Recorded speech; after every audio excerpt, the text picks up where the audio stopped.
Hello student, this is नूतन चौहान। आज इस video में क्या करने वाले हैं, क्लास 10th का हिस्ट्री का chapter print culture and the modern world. इससे पहले की वीडियो में मैं इस चैप्टर का फर्स्ट यूनिट आपको अच्छे से समझा चुकी हूँ कि प्रिंट चाइना में, जापान में और कोरिया में कैसे आया। चाइना में पहले कैसे मैन्युस्क्रिप्ट बनते थे, ठीक है, हाथ से छपाई हो रही है, और उसके बाद क्या हुआ, वुड ब्लॉक प्रिंटिंग, वो भी हाथ से छपाई का मेथड है, लेकिन उससे से थोड़ा सा क्या हुआ, फास्ट टेक्निक है ये कि छपाई हो जाती थी। लेकिन अभी भी चाइना में मशीनें नहीं आई थी, ठीक है। तो चाइना में, जापान में, कोरिया में कैसे प्रिंटिंग शुरू हुई वो मैंने आपको अच्छे से समझा दिया था। Now let's talk about print comes to Europe, unit 2, कि प्रिंट जो कल्चर है यूरोप में कैसे आया, यूरोप ने किसी को प्रिंटिंग सिखाया या कुछ सीखा, वो देख लेते हैं, ठीक है। देखो जरा, from centuries silk and spices from China, ठीक है, फ्लोड इनटू यूरोप, यानी बहुत शताब्दियों तक, ठीक है, कई सालों तक सिल्क एंड स्पाइसेस यानी कपड़ा, रेशम का कपड़ा और मसाले चाइना से कहाँ जाते थे, यूरोप में जाते थे। कहाँ जाते थे, चाइना से यूरोप में मसाले और कपड़ा जाता था बाय सिल्क रूट, ठीक है। हमने सिल्क रूट पहले भी समझा हुआ है। और लेकिन 11th सेंचुरी में Chinese paper reach Europe from same route. देखो बेटा, जिस रूट से, ठीक है, शताब्दियों तक, ठीक है, कई सौ वर्षों तक जिस सिल्क रूट से चाइना यूरोप की कंट्रीज को मसाले और कपड़ा भेजता था, सिल्क भेजता था, उसी रूट से 11th सेंचुरी से चाइना से यूरोप में चाइनीज पेपर भी जाने लगा। बात समझ में? ऐसा तो कहीं नहीं लिखा कि इस रूट से अगर मसाले जा रहे हैं, कपड़ा जा रहा है, तो इस रूट से क्या नहीं जाएगा, इसी रूट से पेपर नहीं जाएगा, ठीक है। तो 11th सेंचुरी से वही रास्ता इस्तेमाल हुआ जिससे मसाले और कपड़े यूरोप जाते थे। अब उसी रास्ते से चाइना से क्या जा रहा है बेटा, अब जा रहा है पेपर, ठीक है, यूरोप की कंट्रीज में। तो इतनी बात आपको समझ में आएगा कि लिखने के लिए पेपर यूरोप की कंट्रीज को किसने दिया, चाइना ने दिया। क्लियर? इतनी बात आपके दिमाग में गई होगी। Paper made possible the production of manuscript carefully written by the scribes. Scribes कौन होते हैं, लिखने वाले, ठीक है, जो जिनको अच्छे से ट्रेंड होते हैं, स्किल्ड होते हैं लिखने की कला में, ठीक है। तो पेपर कहाँ से मिल गया यूरोप की कंट्रीज को, चाइना से। और फिर उसके बाद बेटा क्या हुआ, यूरोपियन कंट्रीज ने लिखना शुरू करा with the help of scribes, जो लिखने वाले लोग हैं उनको हायर करा, और वो क्या करते थे, वो पेपर के ऊपर लिखते थे, मैन्युस्क्रिप्ट तैयार होती थी, हाथ से लिखा हुआ। हो गया मैन्युस्क्रिप्ट का मतलब, समझ में आ गया आपको।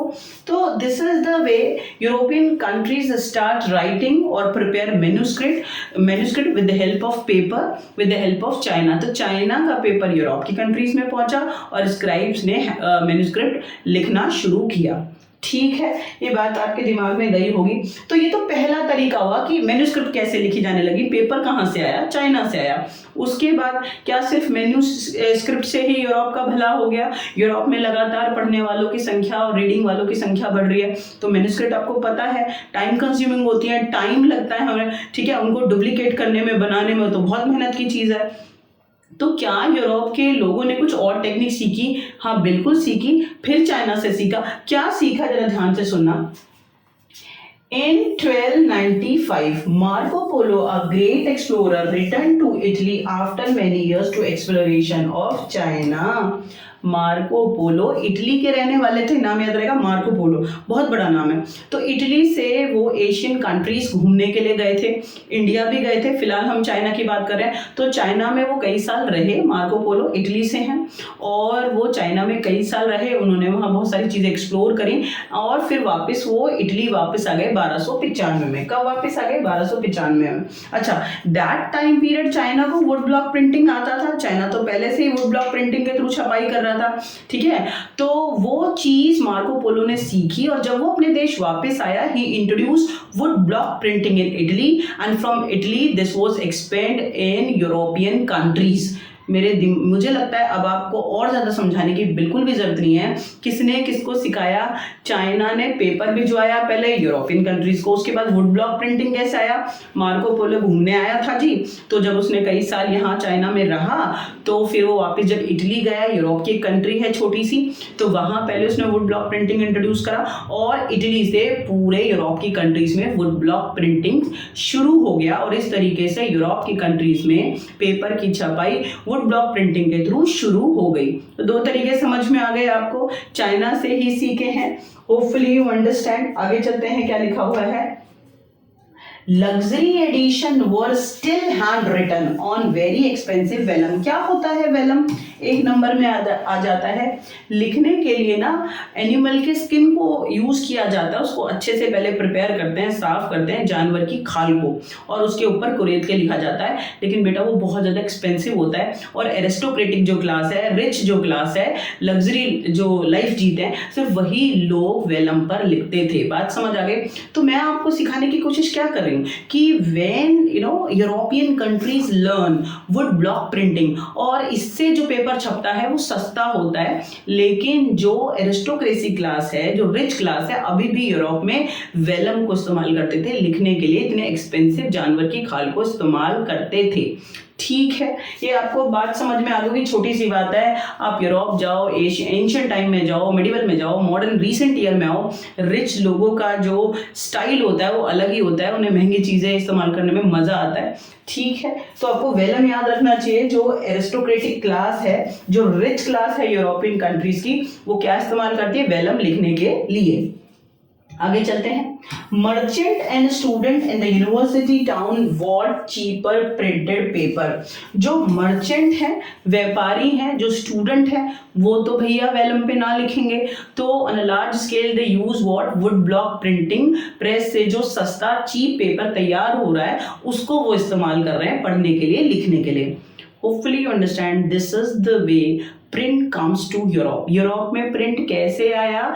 चाइना से पहले पेपर मंगवाया, उसके बाद जब मार्को पोलो चाइना से वापस कहाँ आए? इटली आए, तो उन्होंने चाइना की वुड ब्लॉक प्रिंटिंग इटली को सिखाई, इटली ने पूरे यूरोप में फैला दी, तो वुड ब्लॉक प्रिंटिंग से छपाई यूरोप में होने लगी। ठीक है, वेलम मैंने आपको अलग से समझा दिया। तो ये तरीका है कि प्रिंट यूरोप में ऐसे आया। आगे चलते हैं, और क्या छोटी बात लिखनी है प्रिंट कम्स टू यूरोप में कि कैसे कैसे आया। आगे बढ़ते हैं। As a demand of books increase boomed, लगातार यूरोपियन कंट्रीज में बुक्स को पढ़ने वालों की चाहत बढ़ रही है। ठीक है, डिमांड बढ़ रही है बुक्स की, तो बुक सेलर्स, ठीक है, और printers find out new strategies to produce books. भाई जब जिस चीज का डिमांड बढ़ेगा उसी का तो प्रोडक्शन बढ़ेगा। यस और नो? ये तो इकोनॉमिक्स का फॉर्मूला है। मार्केट में जिस चीज का डिमांड बढ़ेगा उसी की प्रोडक्शन बढ़ेगी। तो भैया बुक सेलर ने अलग अलग दिमाग लगाया, स्ट्रैटेजी अपनाई कि किस तरीके से वो बुक्स के प्रोडक्शन को बढ़ाएं, क्योंकि डिमांड बढ़ रही है। हैव अ लुक, क्या किया? As the demand for books increased, booksellers all over the Europe began exporting books to many different countries. It means जो यूरोप कंट्रीज के बुक सेलर्स हैं उन्होंने अलग अलग कंट्री से बुक्स को एक्सपोर्ट करना, मंगवाना शुरू करा। क्यों? क्योंकि डिमांड बढ़ रही है, लोगों को ज्यादा किताबें चाहिए, और वुड ब्लॉक प्रिंटिंग प्लस जो हैंड रिटन मैन्युस्क्रिप्ट तैयार होती हैं वो यूरोप की कंट्रीज के लोगों की पूर्ति किताबों की नहीं कर पा रही, तो बाहर से किताबें मंगवाई जा रही हैं। एक पॉइंट याद रहेगा आपको। ठीक है, दूसरा देखो, book fair were held at different places, यानी जैसे होता है ना दशहरा मेला, अब रावण को फूकने वाला देखने के लिए जाते हैं, एंजॉय करने के लिए, तो मेले अलग अलग होते हैं। एक होता है बुक फेयर, किताबों का मेला, तो जो बुक सेलर हैं दे ऑर्गेनाइज्ड बुक फेयर्स, ठीक है, फॉर बुक लवर्स, जिसको भी किताबें चाहिए उन मेले में जाओ और खरीदो। ठीक है, तो बुक मेले भी लगाए जाते थे। ये दूसरा पॉइंट हो गया। आगे देखते हैं, production of the hand written manuscript was also organised in a new way to meet the expanded demand. भैया डिमांड रुक ही नहीं रही, किताबों की डिमांड बढ़ती जा रही है, पढ़ने वाले बढ़ते जा रहे हैं, तो इसके लिए क्या करा बुक सेलर्स ने? और स्ट्रैटेजीज लगाई कि मैन्युस्क्रिप्ट को फास्ट कैसे तैयार किया जाए ताकि जो बुक्स की डिमांड है वो पूरी हो जाए। ठीक है, आगे चलते हैं, क्या लिखा है? स्क्राइब्स एंड स्किल्ड यानी कुशलता से लिखने वाले, well trained people, those able to write well, अच्छे से जो लिख सकते हैं, मैन्युस्क्रिप्ट तैयार कर सकते हैं, वर नो लॉन्गर सोली मतलब alone employed by wealthy and influenced patron. Patrons क्या होते हैं? तो कह रहे हैं पहले क्या होता था कि स्क्राइब्स लिखने वालों को कौन हायर करता था? सिर्फ या तो वेल्दी लोग, रिच लोग हायर करते थे, या फिर पेट्रॉन जो दान देते हैं कला के क्षेत्र में, यूनिवर्सिटी में, स्कूल कॉलेज खोलने के लिए, अपने नाम के लिए, तो वो स्क्राइब्स को हायर करते थे कि भैया हमारे लिए किताबें लिखो। बट क्योंकि किताबों की डिमांड बढ़ रही थी, तो जो बुक सेलर्स है ना, बुक सेलर्स, उन्होंने भी बुक्स को बनवाने के लिए एक बुक सेलर के यहाँ पर 50 स्क्राइब्स लिखने वालों को। एक इम्पॉर्टेंट इंफॉर्मेशन, अगर आपको 9th और 10th क्लास के सोशल साइंस के नोट्स चाहिए, या आपको 11th और 12th क्लास के हिस्ट्री और पॉलिटिकल साइंस के नोट्स चाहिए, तो फिर आप मेरे नॉलेज हब ऐप को ज्वाइन कर सकते हैं, या आप मेरे टेलीग्राम लिंक को ज्वाइन कर सकते हैं। दोनों आपको डिस्क्रिप्शन बॉक्स में मिल जाएगा लिंक। आप यहाँ से इजी लैंग्वेज में बहुत अच्छे से एक्सप्लेनेशन है नोट्स में, आप पढ़ सकते हैं। तो आपकी जो स्टडी का जो पूरा रास्ता है वो बहुत आसान होने वाला है। आप वीडियोस को देखते रहो, नोट्स को पढ़ते रहो और खुश रहो, और आपका एग्जाम अपने आप बहुत अच्छा होने वाला है। ठीक है, हायर करा, यानी क्योंकि बेटे बात को समझ रहे हो, this is the strategy apply by book sellers. Book sellers ने नई स्ट्रैटेजी लगाई कि भैया क्या करें, किताबों की डिमांड की पूर्ति कैसे करें, बेनिफिट कैसे कमाएं। तो एक एक बुक सेलर ने, किताब बेचने वालों ने अपने यहाँ पे स्क्राइब्स को हायर कर लिया। एक बुक सेलर के पास एटलीस्ट 50 स्क्राइब्स होते थे लिखने वाले, मैन्युस्क्रिप्ट को तैयार करने वाले। लेकिन पहले स्क्राइब्स को बुक सेलर हायर नहीं करते थे, सिर्फ वेल्दी रिच लोग और पेट्रॉन जो दान देते थे वो लोग तैयार करते थे, रईस लोगों के पास वो काम करते थे। और अब तो बेटा बुक सेलर भी उन्हें हायर कर रहे हैं, और एक book seller is equal to 50 scribes at least लिखने वाले उसके पास होंगे ही।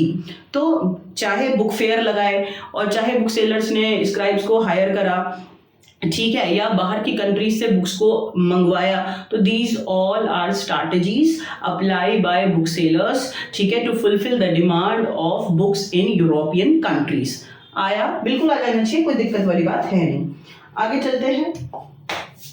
Problem with the hand written manuscript, क्या जरूरत है कि मशीनों से छपाई हो, अच्छे से स्क्राइब्स हैं तो लिखने वाले वो लिख तो रहे थे, किताबें बन तो रही थी, तो 50 की जगह 500 हायर कर लेते। तो what is wrong with manuscript?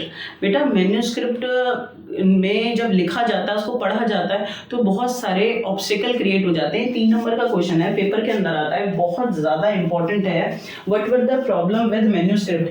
जब आप मैन्युस्क्रिप्ट को पढ़ेंगे, बनाएंगे, तो क्या चैलेंजेस आते हैं, ये 3 नंबर का क्वेश्चन है, बहुत इंपॉर्टेंट है। यहाँ आपको एक मैन्युस्क्रिप्ट का पिक्चर दिखाई दे रहा होगा कि देखो राइटिंग, पता क्या होता है, राइटिंग सबकी अलग अलग होती है, ठीक है। जब आप प्रिंटिंग के थ्रू जैसे ABCD आपको कोई वर्ड, तो वो अक्षर सेम साइज के होते हैं, सेम वॉल्यूम के होते हैं, तो सबको एक जैसे पहचान में आ जाते हैं कि भाई ऐसे लिखा हुआ है। बट राइटिंग किसी की कितनी सुंदर है, खराब है, सबकी राइटिंग, 1000 लोग हैं तो हजारों की अलग होंगी या नहीं होगी, तो हर किसी की राइटिंग को हर कोई नहीं पढ़ सकता, ठीक है। तो रीड करना एक अपने आप में चैलेंज है, बनाना एक चैलेंज है, टाइम कंज्यूमिंग होती है। Have a look, these are the problem to prepare a manuscript और रीड अ मैन्युस्क्रिप्ट। देखो जरा, hand written manuscript copy was an expensive. एक मैन्युस्क्रिप्ट तैयार कर ली, उसका जब डुप्लीकेट तैयार कर रहे हैं तो बहुत एक्सपेंसिव होता है, लेबोरियस, बहुत ज़्यादा मेहनत लगती है, एंड टाइम कंज्यूमिंग, टाइम तो लगता ही है, टाइम लगता है, मेहनत लगता है, और एक्सपेंसिव होती है मैन्युस्क्रिप्ट को कॉपी करना या डुप्लीकेट तैयार करना, ठीक है। Manuscript were fragile, awkward to handle and could not be carried around or read easily। जो मैन्युस्क्रिप्ट होती है फ्रेजाइल होती है, फ्रेजाइल होता है कि जो जल्दी से सड़ सकता है, जल्दी से खराब हो सकता है। बात समझ में आ गया? बहुत जल्दी जो चीज़ खराब हो जाए, तो मैन्युस्क्रिप्ट आपको पता है पेपर पे लिखी जाती है, दैट टाइम पीरियड, तो पेपर क्या होगा, सड़ जाएगा, गल जाएगा, बहुत टाइम तक नहीं रुकेगा, ठीक है। तो क्या कह रहे हैं कि मैन्युस्क्रिप्ट पहले क्या होती थी, फ्रेजाइल होती थी, जल्दी खराब हो जाती थी, प्लस उनको रीड करना बहुत ज़्यादा मुश्किल है क्योंकि सबकी हैंडराइटिंग अलग होती है। एक से जब दूसरी कॉपी होगी तो कुछ शब्द बदल जाएंगे, फिर दूसरे से तीसरी कॉपी होगी तो जिसको जो समझ आएगा वो वही लिख देगा, तो बहुत ज़्यादा अक्षरों की बनावट में बहुत चेंजेस होते हैं, तो रीडिंग करना थोड़ा मुश्किल हो जाता है। This circulation therefore remain in limited. Manuscript को बनाना टाइम कंज्यूमिंग है, बहुत टाइम लगता है, प्लस लेबोरियस मेहनत बहुत लगती है, और उसको सर्कुलेट करना एक जगह से दूसरे जगह तक यूरोप की कंट्रीज में पहुंचाना सच अ बिग चैलेंज। तो ये सारे चैलेंजेस हैं, महंगी हैं, मेहनत ज़्यादा लगती है, टाइम ज़्यादा लगता है, रीडिंग में मुश्किल होती है, उन्हें सर्कुलेट करना, बंटवाना मैन्युस्क्रिप्ट को एक जगह से दूसरी जगह पर, ये सारे चैलेंजेस हैं एक मैन्युस्क्रिप्ट को प्रिपेयर करने में। अब आप दिमाग लगाओ, ये क्वेश्चन क्यों दिया गया है? भैया ये इसलिए दिया गया है कि पहले मैन्युस्क्रिप्ट ही बनती थी, मशीनें नहीं थी छपाई की, लेकिन जब ज़रूरत बढ़ती जाती है ना तो बेटा जो आवश्यकता होती है, आवश्यकता आविष्कार की जननी होती है। मैन्युस्क्रिप्ट नहीं पूर्ति कर पा रही थी यूरोप की कंट्रीज के लोगों की, तो कुछ तो करना पड़ेगा। अगर आपको गर्मी लगती थी पहले, आपने पहले फैन का इन्वेंशन करा, नई बात बनी, कूलर का इन्वेंशन करा, नई बात बनी, and today you use what, new innovation, AC. अब आप क्या करते हैं, एयर कंडीशन का इस्तेमाल करते हैं। जिस दिन ये भी आपकी गर्मी की पूर्ति नहीं कर पाएगा तो फिर आप कुछ और इन्वेंट कर देंगे। तो मैन्युस्क्रिप्ट से पे लिखा जाता था हाथ से, बट उसके एक लिमिटेशन थे, तो इस वजह से यूरोप की countries find out another inventions कि कोई और तरीका ढूंढा जाए कि जल्दी छपाई हो और लोगों की जो रीडिंग के लिए किताबें चाहिए वो पूर्ति हो जाए। ठीक है, आगे चलते हैं, क्या लिखा हुआ है, वही बात यहाँ लिखी, need new innovations in print in Europe. Europe में न्यू इनोवेशंस की क्या जरूरत थी? जैसा प्रिंट चल रहा था, दो तरीके से चलता था ना यूरोप में, और जो चाइना से सीखा था, need new innovations in print in Europe. Europe में प्रिंट कल्चर के लिए, किताबों को छापने के लिए, पेपर को छापने के लिए नई टेक्नोलॉजी की क्या जरूरत है? मैन्युस्क्रिप्ट लिख तो रहे थे with the help of scribes, हाथ से लिखने वाले, प्लस वुड ब्लॉक प्रिंटिंग, ऐसे वुड के ऊपर ना प्रिंट बना दिया जाता था और उसमें शाही इंक को फिल कर देते और तो फिर कपड़े पर या पेपर पे छाप देते थे। तो फिर क्या जरूरत है नए इनोवेशन की? बेटा इसलिए जरूरत है क्योंकि रीडर्स का डिमांड बढ़ता जा रहा था और मैन्युस्क्रिप्ट की है लिमिटेशन, बहुत टाइम लगता है। मान लो 100 किताबें चाहिए और बन 10 रही हैं, तो नया कुछ रास्ता ढूंढेंगे ना। हैव अ लुक, क्या लिखा हुआ है, with the growing demand for books would block printing gradually become more and more popular.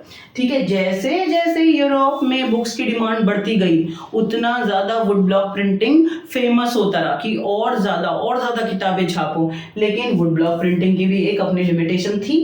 By the earlier 15th century, wood block were being widely used in Europe. ठीक है, तो बेटा ये 15th century तक तो वुड ब्लॉक प्रिंटिंग बहुत अच्छे से यूज होती रही, किताबें से छपती रही। ठीक है, print textile playing card and the religious pictures with simple and brief text. किताबों के अंदर धार्मिक पिक्चर छापे गए, ठीक है, कपड़े के ऊपर प्रिंट छापे गए, पिक्चर छापी गई। ये देखो लिखा हुआ है टेक्सटाइल एंड प्लेइंग कार्ड, जो खेलने वाले होते हैं ना ताश, उनके पत्तों के ऊपर प्रिंट हुए। तो this is the way wood block printing use in earlier 15th century on a large scale in Europe. Europe में बड़ी मात्रा में वुड ब्लॉक प्रिंटिंग मेथड इस्तेमाल हुआ किताबों को छापने के लिए, कपड़ों पे चित्र छापने के लिए, ताश के पत्तों पर छापने के लिए, रिलीजियस पिक्चर्स छापने के लिए। ठीक है, यहाँ तक कोई दिक्कत नहीं होनी चाहिए। ठीक है, उसके बाद लेकिन बेटा डिमांड बढ़ती जा रही है। ठीक है, तो मैन्युस्क्रिप्ट फेल हो गए क्योंकि मैन्युस्क्रिप्ट बनाने में तो टाइम लगता है बहुत ज़्यादा। ठीक है, उसके बाद वुड ब्लॉक प्रिंटिंग से लगातार किताबें छापी जा रही हैं, सस्ती किताब छप रही है, लेकिन वो भी फेल हो गया, डिमांड बहुत ज़्यादा है। तो European country find out another way, ठीक है, न्यू इनोवेशन, जिससे बड़ी मात्रा में किताबें छपे और ये इनोवेशन हुआ। और अगर कहीं पर सबसे पहले मशीन आई है किताबें छापने के लिए, पेपर छापने के लिए, तो वो आई है जर्मनी में, स्टार्टबर्ग में। ठीक है, देखो वेयर जॉन गुटेनबर्ग, ठीक है, जिन्होंने प्रिंटिंग मशीन का जर्मनी के अंदर आविष्कार करा। Gutenberg developed a first known printing press in 1430s। ठीक है, 1430s में जर्मनी के गुटेनबर्ग एक बंदे का नाम है, उन्होंने प्रिंटिंग मशीन का पहली बार आविष्कार करा। और नेक्स्ट वीडियो में हम अच्छे से पढ़ेंगे कि उन्होंने वो कैसे सीखा, कैसे मशीन आई, मशीन पे सबसे पहली किताब क्या छपी और कैसे यूरोप में प्रिंटिंग मशीन फैली। ठीक है, यहाँ तक मैंने आपको समझा दिया। आज आपको पक्का अच्छे से समझ में आया होगा कि यूरोप में प्रिंट और पेपर की छपाई कैसे शुरू हुई, with the help of China. वहाँ से पेपर लिया गया, फिर चाइना से एक और चीज़ सीखी, वुड ब्लॉक प्रिंटिंग, और उसके बाद जब यूरोप की पूर्ति नहीं हुई तो फिर उन्होंने नया तरीका ढूंढ रहे हैं कि और कुछ मिल जाए जिससे जो हैं किताबें तेज छपे। तो उसके बारे में, गुटेनबर्ग के बारे में, जर्मनी की प्रिंटिंग प्रेस के बारे में मैं आपको नेक्स्ट वीडियो में पढ़ाऊंगी। तब तक के लिए आप बहुत खुश रहो, बहुत पढ़ते रहो और व्यस्त बहुत ज़्यादा रहो।